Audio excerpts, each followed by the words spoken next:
Hey guys, here we are. Just going to go over the gold gatekeeper. This is one of two gatekeepers I have. Definitely up there for one of my favorite trucks. For say competitiveness and capability wise, these definitely my go-to truck for that. They are really good. I don't really have any issues with it. This one's got a fair few different little tweaks and mods done to it, so I had a few changes. I do have the Predator Hyrax on just for the tyre test I'm about to do, but I thought I'd give you guys a rundown on my rig and what I've got done to it, and maybe you guys might want to add some of these changes to yours. First of all, in the rear I got 75 weight oil, keeps it supported well, and I've found it stops me from tipping backwards. So before I had the 75 weight, I was using around 40, 50, and it would climb good with that as well. Much better than the factory weight they put in. But since I've gone up to 75, I've gained a few more degrees, so this now climbs 63 degrees. Still running a standard chassis, shock towers, you know, everything in the chassis is factory, other than a removed battery tray. I removed that, and I did put the servo on axle mount, which I'll show you guys. That's from Artful Doggers. They've done a great job there, but do not use the screws they supply. They supply stainless screws and they strip out in 2 seconds. Well, mine did anyway. You might have a bit better luck. But definitely a great servo mount, can't complain. Running the SSD knuckles on the outside, the hardened plastic ends, and also an SSD brass diff cover. That's just one of the links I had lying around. I bent it to that size to get that good perfect positioning for servo horn to be in the middle. It doesn't get in the way or anything, so haven't got any dramas there. What else we got? We got 75 weight oil in the front springs with the green in the front shock, sorry, with the green springs. Also has high clearance links in the front, comes standard with a kit version. There's that other brace. I removed the servo brace and put in a standard brace that goes in the back, a hardened plastic one. They're like 20 bucks for 2 braces, so couldn't go wrong there. Running a 1500 milliamp 3SZ battery. Just one strap to make it simple, and I velcro my batteries. The reason I velcro them, and then I put the velcro on the old battery tray brace. The idea of the velcro is to keep it from moving around, and the one brace just holds it there securely as well, and I never have another drama. Battery never falls out. Whereas if I didn't have the velcro and just one strap, it would always fall out. Also, I've got a Hobbywing 10 amp UBEC.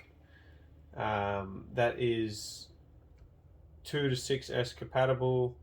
I think it goes down to 6 volt to 8.4 volts. So whatever you want to run your servos at. I run this Savox 1212. Bit of a noisy servo, but they're pretty solid. It's like a 46 kilo servo and like $169 over here in Australia, so they're pretty affordable and super strong. So no dramas with 46 kilos and a UBEC sitting in there. And then I have an ESC, which is a Hobbywing 1080. Can't go wrong with them for a brush setup. Got the 11.8% overdrive in the gearbox. Running a FlySky GT5 transmitter and receiver. Also a Hakimoto V2. I think this is like a 40 something turn motor in there.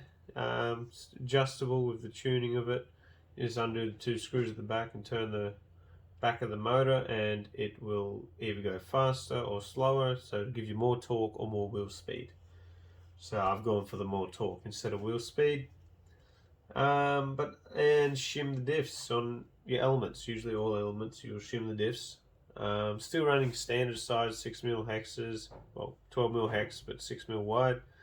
I find you just get the nuts on a bit better. My other rigs all got 8mm wide hexes. Probably will go there with this as well. Just give it that little bit more stability, but it is pretty stable as it is. As you can see, there's no metal in the chassis at all other than the motor and gears in the gearbox. So try and keep the chassis as light as possible.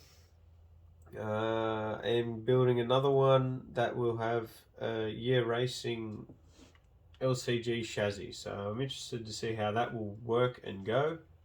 It's a universal chassis, so it has slots instead of pre-drilled holes, so you can pretty much fit any part from any car into it, which I thought was pretty good.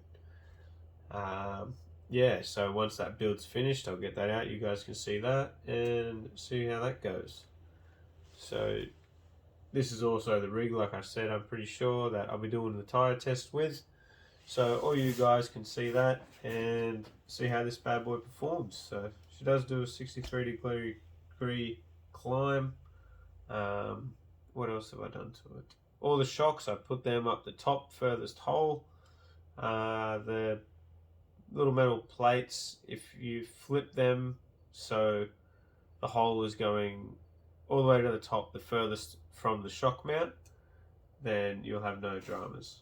It should get nice droop, good low center of gravity, and you'll also be able to climb 63 degrees with this same setup if your car already doesn't. If it does and you haven't done a lot of mods like this, please let me know.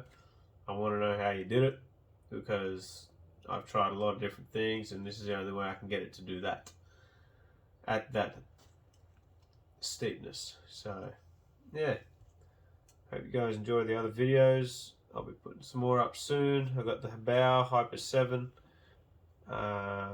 VS2 version 2. That's a 6S electric 1/8 scale buggy. I've got a couple of videos of that, getting it out, bit of tuning I done to it, and yeah, so enjoy.